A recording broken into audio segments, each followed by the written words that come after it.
मैं हिंद के हर शख्स की चाहत का सिला हूँ, मैं लाल किला लाल किला लाल किला हूँ। सुनेंगे दोस्तों, गणतंत्र दिवस के मौका पर इमरान प्रताप बड़ी की शानदार नज़्म। उससे पहले एक अच्छी बात सुनते हैं। आओ झुक के सलाम करें उनको जिनके हिस्से में ये मुकाम आता है, खुश नसीब होता है वो खून जो देश के काम आता है। चलिए पहले सुनते हैं इमरान प्रताप बड़ी की नज़्म। तो आपसे गुजारिश है वीडियो को लाइक कीजिए और चैनल को जरूर सब्सक्राइब कीजिए। खामोश समन मोहनी अंदाज समेटे राजीव अटल सबके हूँ अल्फाज समेटे, मैं इंदिरा के जज्बे सा फौलाद रहूंगा। अब तैयार रहना है कि घात को कसम देता हूं अगले मिसरे पे कि मैं इंदिरा के जज्बे सा फौलाद रहूंगा। आबाद था आबाद हूँ आबाद रहूंगा। जिंदाबाद जिंदाबाद जिंदाबाद इमरान भाई, जिंदाबाद जिंदाबाद जिंदाबाद जिंदाबाद जिंदाबाद जिंदाबाद। मुझे याद है कि तकरीबन 8 साल पहले फैज साहब हैं यहाँ, फैज साहब, उन्होंने मुशायरा कराया था। तो मैं इसी ग्राउंड में आया था एक मुशायरे में, और मेरा ख्याल है उस वक्त जो आपने दुआएं दी थी बिल्कुल ऐसा ही है ताजपुर, बदला नहीं है। मैं भी बदला नहीं हूं, आप भी नहीं बदले, कोशिश करेंगे कि ना बदले इंशाल्लाह। कि मैं नेहरू के ख्यालों का निगहबान रहा हूं। एक ऐसा वक्त जब निशानियां मिटाई जा रही हो, विरासतें मिटाई जा रही हो, तब मुझे लगता है कि हमारे अहद के कलमकारों को बावाज़े बुलंद बोलना चाहिए, ताकि आने वाली 20 साल बाद 30 साल बाद जब तारीख ये कहे कि तुम क्या कर रहे थे, तब हम कह सकें कि मैं डरा नहीं, मैं झुका नहीं, कहीं छुप छुपा के खड़ा नहीं। जो डटे हुए हैं महाज पर, मुझे उन सफों में तलाश कर। हम बोल रहे हैं आपको हक है, नेहरू के ख्यालों का निगहबान रहा हूँ, मैं लाल बहादुर का भी अरमान रहा हूँ। राजीव अटल सबके हूँ अल्फाज समेटे, खामोश समन मोहनी अंदाज समेटे, मैं इंदिरा के जज्बे सा फौलाद रहूंगा। आबाद था आबाद हूँ आबाद रहूंगा। मैं हिंद के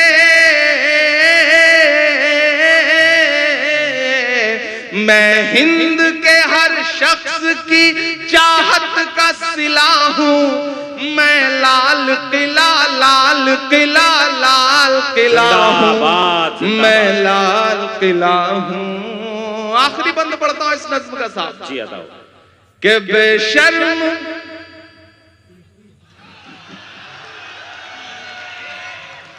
मुझे कभी कभी लगता है मैं कभी कभी ज्यादा कड़वा हो जाता हूँ। फिर मुझे लगता है कि आज का अहद, आज का दौर जो कड़वाहट मुझे दे रहा है, मेरे लफ्जों में अगर वो थोड़ी कड़वाहट आ जाती है तो मेरा कसूर नहीं है, बल्कि इस दौर में फैली हुई नफरतों का कसूर। मैं पढ़ता हूँ कि बेशर्म सियासत की मैं तहरीर नहीं हूँ। अब अगर लगे कि इमरान बोल सकता है तो मुझे दुआ देना कि बेशर्म सियासत की मैं तहरीर नहीं हूँ, सुन ले हुकूमत तेरी जागीर नहीं हूँ। क्या कहने ताजपुर वालों आप तैयार रहना कि बेशर्म सियासत की मैं तहरीर नहीं हूँ, सुन ले हुकूमत तेरी जागीर नहीं हूँ। नफरत के समंदर में मैं खो ही नहीं सकता, मैं एक किसी रंग का हो ही नहीं सकता। दादब चाहिए जिन्होंने हाथ नहीं खोला है, उनको भी कसम देता हूं, अगर रोक सकिए तो रोक सकिएगा। अगले मिसरे में मैं पढ़ता हूं। ये तमाम दाइश की तरफ से ये शॉल पोशी हो रही है, आप सब की तरफ से शॉल पोशी हो रही है। लेकिन एक गुजारिश है कि इसको फैजी भाई बेशर्म नहीं रहने दीजिए। अब तो जब भी कोई शॉल मिलती है, कोई कपड़ा मिलता है, तो हम तो ये सोच के रखते हैं पास, न जाने कब कफन की जरूरत पड़े तो बेशर्म सियासत की मैं तहरीर नहीं हूँ, सुन ले दोस्तों, इमरान प्रतापगढ़ी की नज़्म सुनने के बाद आप अपनी राय में क्या करना चाहते हैं वो नीचे कमेंट बॉक्स में जरूर बताएं। हजरत अबू हुरैरा रज़ियल्लाहु अन्हु रिवायत करते हैं कि नबी करीम सल्लल्लाहु अलैहि वसल्लम ने इरशाद फरमाया, 7 आदमी हैं जिनको अल्लाह ताला अपनी रहमत के साया में ऐसे दिन जगह अता फरमाएंगे जिस दिन उसके साया के अलावा कोई साया ना होगा। नंबर 1 आदिल बादशाह। नंबर 2 वो जवान जो जवानी में अल्लाह ताला की इबादत करता हो। नंबर 3 वो शख्स जिसका दिल हर वक्त मस्जिद में लगा रहता हो। नंबर 4 2 ऐसे शख्स जो अल्लाह ताला के लिए मोहब्बत रखते हों, उनके मिलने और जुदा होने की बुनियाद यही हो।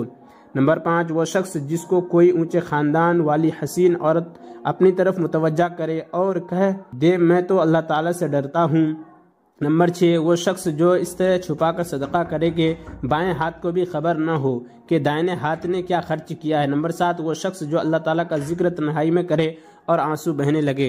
हजरत इब्न अब्बास रज़ियल्लाहु अन्हुमा रिवायत कर फरमाते हैं कि रसूलुल्लाह सल्लल्लाहु अलैहि वसल्लम से अर्ज किया गया, हमारे लिए किस शख्स के पास बैठना बेहतर है? आप सल्लल्लाहु अलैहि वसल्लम ने इरशाद फरमाया, जिसको देखने से तुम्हें अल्लाह ताला याद आए, जिसकी बात से तुम्हारी अमल में तरक्की और जिसके अमल से तुम्हें आखिरत याद आए।